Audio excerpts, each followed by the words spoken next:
Today we will be sending this base to the surface of Gilly, more specifically in the crater, and we're gonna do it doggy style. Yes, we will be landing horizontally because I have taken with me this orbital set of experiments that I want to gather science on. Hello and welcome, my name is Ramfors and I am playing KSP2, and more specifically the Crater Conondrum. Yes, this is the mission that we'll be taking on today, so strap on, it's gonna be fun. But first, I would like to thank all of my supporters, namely my patrons, namely the last one, Dr. Jekyll, that has been recently joined in the previous months, and also my most recent YouTube member, American95. Thank you to all of you who are supporting me. You make a big difference, and you support me in terms of doing the things that I love, so thank you very much for it. Right, onwards to the episode. Now, we are building the base that you have just seen in the intro, and we're going right to it. First of all, I like to design my craft backwards. If you're a returning member to my channel, then you do already know that I'm always going... This is the stage that we'll be returning to Kerbin with the parachute and with all that deal, and then we're going to be putting the device, or actually putting the craft, that will be returning from Gilly back to Kerbin. So the return stage we have already put, and now we're just adding pieces which will be ejecting from Gilly all the way to Kerbin. And for that I want to use actually the monoprop, because there are some good monoprop engines, and monoprops will allow me to land horizontally, because I plan to have a lot of RCS thrusters and making sure that that is really kosher. I like to encase my experiments in this, you know, thingy in the cargo bay, because while having those, they actually make a huge difference in terms of me being able to perform the experiments without opening and fiddling with all the nitty-bitty pieces. So there you go, and here we have, look at this. This is like the Poodle engine, and it's a little stubby short engine which is perfect for the return and back upper stages. And then below that we're gonna be putting our big old science collector, which is basically orbital experiments platform. This baby is jam-packed with experiments, and there are so many that can be put, you know, to work with it. Perfect. That being said, now we need to figure out a way to get this thing landed. So this is the thing that will be landing on the surface of Gilly, as you saw in the intro. I want to have 4 engines that are more powerful at the back of the craft, and I think the side facing towards me where the antenna is should be the main side, because it should be the top side, because the Kerbals will be exiting out of the capsule on that side. Having said that, I want to make sure that I have put all the RCS thrusters that I could nearby. And I'm doing that because RCS thrusters are mainly for docking and all those jazz, but specifically on Gilly, there is very low gravity. And since it's very low gravity, RCS thrusters are sometimes just enough for you to be able to land on. Speaking of that, we are going to be placing the landing legs, and these landing legs are always misleading to me. I have to put them while they're being deployed. Otherwise, I put them backwards, you know. So, and I have attached 2 vernier thrusters on the side. These babies have a little bigger, you know, oomph when it comes to thrust, so I'm gonna be placing those as well on the side. Right, having said that, I want to make sure that I put my gear in one group, and so the ground will be toggling all of the landing gear simultaneously. So they basically deploy, and we can land this baby, you know, as we said, horizontally, or doggy style if you prefer. Anyway, having said that, now we're putting this bad boy, we're gonna be placing the tanks, which are Methalox tanks. And after the Methalox tanks, I'm planning to put this big tuba engine. I'm thinking this is gonna be fun, because I really want to be using, yeah, I could be using, or I could be using just this bad boy. Huh. Rhino. Oh, I'm really tempted to use the Rhino, to be perfectly honest. However, let's see if we can do something more practical. Let's put the smaller one with the tuba engine. I really haven't used the vacuum dedicated and new engines. Yeah, and we can attach the Rhino at the bottom, because Rhino could be at the eject stage. So tuba will be stage for maneuvering around Eve, while the Rhino will be the stage that is ejecting it from Kerbin towards Eve. And mainly capture and all that jazz. Right. So, having said that, I'm thinking this is the stage that is going to Eve. And then consequently Gilly, obviously. But, yeah. So now I want to be building a craft that will actually take this into the low Kerbin orbit. And that we need 3,500 delta V-ish, roughly. So if we look at this stage, this gives us 2,026, and I would really like to use the solid rocket boosters. I'm a big sucker for the SRBs, so in my opinion, we should be using those. Right, so then we're gonna be putting Jebediah, Elwell, Thebus, and as well Starlab. And while I was doing that, one thing hit me. I actually have to return these boys back home.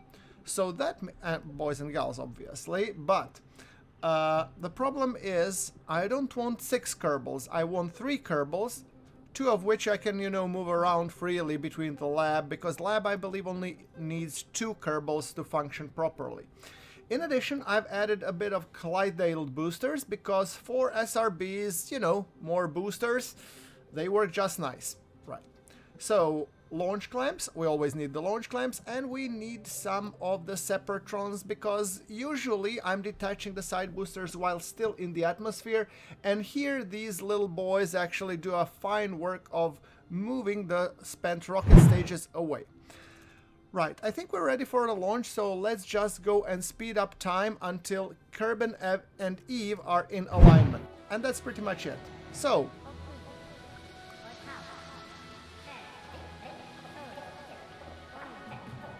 and hit it. The boosters. What?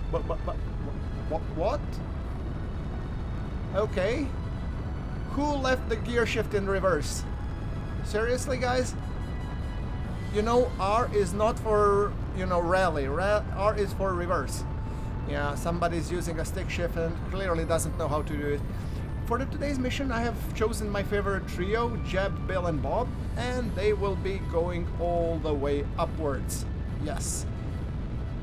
And for your convenience, I have decided to accelerate. A lot of my content is accelerated. I still hope that it actually looks kind of good and that you guys were able to follow it, so we'll see if it goes well. Now, onwards and upwards. Boosters are performing their job admirably, and soon enough we're gonna come to the booster separation. There we go. Main engine ignition, and just for the record, I didn't use the main engine until now, so boosters were doing the entire heavy lifting on their own. Yeah, go figure. Alright, now, again I have the disappearing orbital lines bug. Okay, that means we'll have to just wing it manually now, shall we? No maneuver nodes, we do it by hand. And we're gonna go to the apoapsis. We are 1 minute and 40 seconds from the apoapsis. I mean, we can see it here, so we do see the apoapsis, we just don't see the orbital lines. Devs, if you're watching this, please fix it. Right. Okie doke. Now let's take a look. What do we have here? We should be placing it horizontally and doing the burn. By the way, you're not seeing the Kerbals because all of them are in the capsule, and I don't know why it's showing me the lab. If you place like that, then I guess we are back to Jeb, Bill, and Bob. Interesting. Yeah, I don't know. Alright, we are burning a little bit, and here I don't know how much delta V I need to burn, but I'm observing my periapsis, and when it reaches 100, I think we're good. Alright, beautiful. Let's bring out the solar panels, and let's take out the communications device, or, you know. And while we're here, we cannot perform. Requires 2 crew. You know what that means, boys? We're gonna be taking the orbital crew. Let us just extend the communitron, and we're gonna be taking these bad boys, and we're gonna be putting them in the lab. So, Jeb, you're the dedicated pilot. Bill and Bob, you guys are going into the Star Lab. You will be performing many experiments along the route.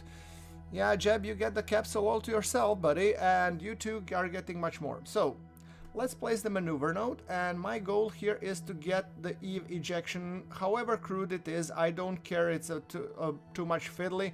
All I care about is that I get the periapsis somewhere within the, you know, Eve sphere of influence. And I think this 83, it's not ideal, it's doable. We'll fix it at the ascending node. For me, it's important that we are somewhere in the ballpark. Right. So here we have the research opportunity, and I have actually moved the Kerbals off camera. Sorry guys, I actually lost that footage. I didn't know that I wasn't recording at the time. So having said that, those two actually got moved, and speaking of that, that works perfectly. So now the lab is starting to perform its orbital survey, which is nice. And after it's done, we have successfully starting to basically do the deorbit burn, or actually the transfer burn. Sorry, not the deorbit. Deorbit would be if we were returning back to Kerbin. We're performing 1071 meters per second, which will be putting us on trajectory towards Eve.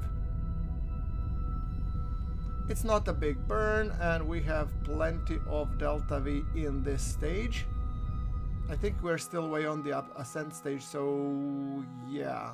Or actually, maybe we're not. Yeah, well. Okay, let's put the ascending node maneuver, and let us try and fiddle and see if we can get a better, you know, Eve periapsis while we're at it. Oh, we have an opportunity to do some research. I'll go figure. Alright, now let's first fiddle with the periapsis. So I want to fiddle with the maneuver node to make sure that I really get a good capture around Eve. And I want it to be, well, equatorial would be ideal, but if I cannot get the equatorial, I'll take whatever I can get. So yeah, this is a little bit too extreme. I'm looking here. Can I fix the orbital inclination at this stage? That's a good question. No, doesn't seem to be like that. Okay, I'll have to just fix it as I approach Eve. Fine. Alright, I have kicked the science experiments, so if it can, it will perform some science. Bye-bye, Kerbin, and apparently it did perform some science. Okay, perfect. Bye-bye, Kerbin, and thanks for the science. We do have 72 science data and 252 science in samples. Trying to run again the orbital survey in the high Kerbin orbit, and we managed to get some extra science. Well, some science got interrupted, some we got. Transmit everything, because science is everything. We want to be transmitting every little bit and bop of science that we can. Right. Okay, sorry for the little bit hiccups. I did get a lot of stutters this time when I was launching the craft, so sometimes I got like 15 frames per second, but I think it's mostly to the amount of orbital debris I'm running. I should probably do a cleanup. Right, having said that, we are collecting some extra science for the high orbit above Kerbal, because we have just gotten out of the sphere of influence of Kerbin, and we are transmitting our results back. Alright. We're getting closer. We're 19 days away from the start of the burn, which should take 306 meters per second. And we have 314 in this stage, which is kind of perfect if you think about it like that. Right. Okie doke. And now we're going all the way to the maneuver node. Perfect. Right, okay, 21 minutes. I think I can actually bring it a little bit down if I manage to do that.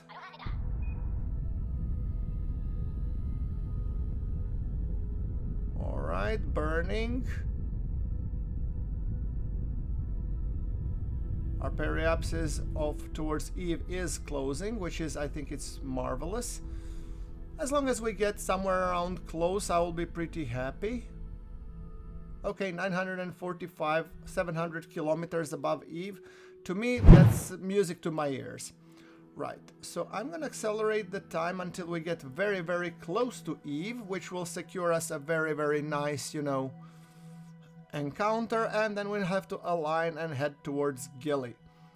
So having a little bit of the afterburners engaged, we are closing in on the Eve encounter. I have missed it before because when you get multiple orbital lines, if you select the wrong one, you're gonna do a one lap around the sun and everybody else be damned. So I'm really careful in terms of not to skip my Eve encounter.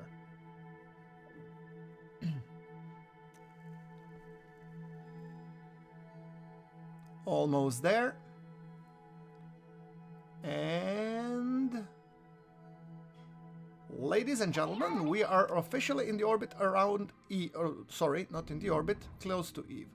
Okay, and we are switching now to Tuba engine. Yeah, the dedicated. Oh, it's so cute. It looks great. Okay, we have performed some maneuvers and we made sure that our periapsis around Eve is 241, which is quite close. And now I want to be setting up the orbital insertion burn for the orbit around Eve. I'm not gonna put it too harsh. I want it to be high elliptical orbit because we're not interested in encountering Eve. We are interested in encountering Gilly. I mean, Eve, it's just basically, you know, it's a bonus, so to say. However, I am performing the science because, well, you know, orbital experiments around Eve, why not? Might as well. And let's kick in the afterburners to actually secure that we do get a beautiful look over Eve. And while I'm doing so, I got 500 data for it. So I might as well be sending that data and adding it to our total tally of science. Beautiful. Right, making sure that we are sending all of the data that we can. And samples, we have 1400, which is beautiful. It makes me more wanting to return this craft back home. Right. Look how beautiful Eve is. This purple marble somewhere above Kerbal. Yeah, it's gorgeous. KSP2 does look beautiful, even though sometimes performance leaves for it to be desired. By the way, guys, if you're enjoying what I'm doing so far and you would like to see more of it, please make sure that you are subscribed and also do boop a like on this video. I would appreciate it a lot. One of the previous videos I did an interview with Nate regarding the colonies and I tried to ask a lot of relevant questions. In case you missed that, I will be posting a link to that interview in the pinned comment below of this video, but then again, let us continue. Speaking of that, let's see. Oh, we have 2 minutes until the burn, and we are performing once again the orbital science. After all, I can just spam this experiment because it is kind of a biome dependent. It also makes it kind of hard to get science because it takes 6 minutes and you cannot be 6 minutes above the same biome. So it can resume and continue, which is a welcome addition that came with 02.12.0. And here we go. Look at this. We are currently 41 degrees off axis compared to Gilly. That's horrendous. That means we'll have to expend a lot of amounts of delta V just to get this aligned. And after some fiddling, it turned out I'm gonna be using 1700 meters per second of delta V just to get aligned. That's amazing. That's terrible. Yeah. However, it is what it is. We're ready, we're gonna burn, and we're gonna make sure that we get to and fulfill our mission. Right. I mean, Eve is gorgeous. There we go, kicking in the afterburners, and the burn is quite long, so for your benefit I've accelerated it. I think it's even 6 times acceleration. So just in case you're wondering why Kerbals are talking like Donald Duck, well, that's kind of the answer. Anyway. 1 minute and 10 seconds. Beautiful. Looks gorgeous. Taking some screenies, obviously, for the screenshot archive, or if you want to call it, or for the thumbnail possibilities. 20 more seconds burning in till we get an intercept with the Gilly's orbit. Gilly is actually quite hard to get the capture around due to its very, very low gravity. However, okay, here we are, and we are only 15 degrees off axis now. Okay, well, we can correct that once again. Now, just making sure that we are fixing the ascending node. We are 0.1 degrees. Okay, that's fair enough. Oh, look, we have a close encounter for the 0.2. So if I fiddle a little bit with this maneuver node, I could get maybe alignment exactly right. Can we? Okay, it's the first. Oh, we do have a Gilly encounter. Gilly periapsis. Beautiful. And it's only going to cost us 38 meters per second. Good, because in this stage I have very little left. I have 415 delta V. I mean, you would argue that's more than enough, and I tend to agree. However, I still have to get captured around Gilly. I still have to basically get to Gilly, in orbit, land, go back, and go back to Kerbin. So a lot of things need to happen, and a lot of things need to be happening right. So, having said that, I think I tried to doing some more experiments, and there we go. We have our encounter. Just making sure that we do burn properly. I did reduce thrust a little bit on this one just to ensure that we don't overcook it. Getting close. Come on, give me the Gilly periapsis. Oh, there we go. Beautiful. Okay, now let's do an orbital approach towards Gilly. Speaking of it, we're getting quite close, and then we will be doing the maneuver node that will get us captured around Gilly. And there in the yellow dot is our site. That's the place where we should be landing, so hopefully it will be fine. Okay, we are at Gilly, and our science button is flashing again. I'm gonna kick it into high gear and transmit the science that we have. So after submitting this, I'm trying still to struggle with the camera. Devs, please fix the celestial view bug. I would really like to get my orbital views from the KSP1 back. Please. Right, so a total insertion burn would be 303 meters per second, and if I actually tilt it, I might go, rather than orbital insertion, I might go immediately for the landing site. The crater is over there, and it's not that far off, 307. Sounds about right. Okay, so I could get a nice alignment, so let's do this. As we are getting closer, we are making sure we have 3 minutes. Oh, this will be probably the screenshot for the episode today. Look, Gilly here and Eve in the background. That's just gorgeous. Alright, so having said that, now we have 307 meters per second, and we should be burning in 1 minute, roughly. More or less, if you're gonna call it like that. The one problem that I have encountered with Gilly is that basically time acceleration holds to a crawl if you're very, very close. Right, so there we go, experiment in the storage, and the burn will be happening in 10, 9, 8, 7, 6, 5, 4, 3, 2, 1, and hitting the ignition. There we go. I'm actually getting fond of these tuba engines. I think they're actually quite cool. I haven't used them before. I've always been, you know, old school. Rhinos are the best, and forget about the rest. And actually, I think I'm doing these the disservice. I could be taking a much smaller tank because it has increased delta V. I mean, it has increased efficiency. And because of that, smaller tank, well, easier, lighter the vehicle. Right. Okay, so now let's see if we can do a deorbit burn that will be basically ensure us that we land very, very close to this. And I have no idea why it's telling us that the impact point should be over the crater rather than on the crater, but it is what it is. I'm thrust limiting this to 1% because the required delta V is 5. There's no way in hell that I can actually be that precise without reducing the thrust limiter. So there's one tip for you guys. If you really need to be very precise, you want to throttle down the thrust or engage the thrust limiter on the engine that you're using. It's a good way how to ensure that you can be really, really precise with your burns. Right, so the burn will be happening in 1 minute. We are positioned for the burn.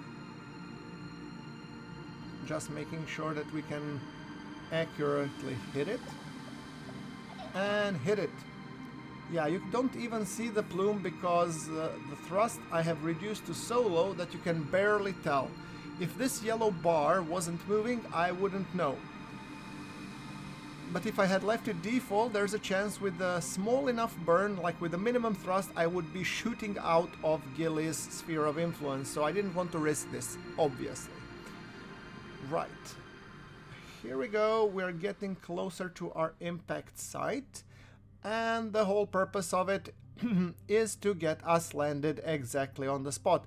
I cannot promise that I'm going to go immediately on the yellow marker, but I hope I will be close enough. And soon enough we have 68 meters per second. Soon enough it will be time for us to test how well are our RCS thrusters performing. Jebediah, are you ready for the maneuver that we haven't tried before? Yeah. Beautiful. Alright, resetting back the tube thrust, decoupling the engine because I don't want to be firing it by accident. We're gonna be doing these only on the RCS thrusters and these small engines that we have at the back. I hope that's enough. Our thrust to weight is 58.23, which tells us it's more than enough, so I'm also engaging thrust limiter on these. Making sure, and now we're entering the uncharted territory. This is going to be exciting because, honestly guys, landing on RCS thrusters isn't exactly my forte.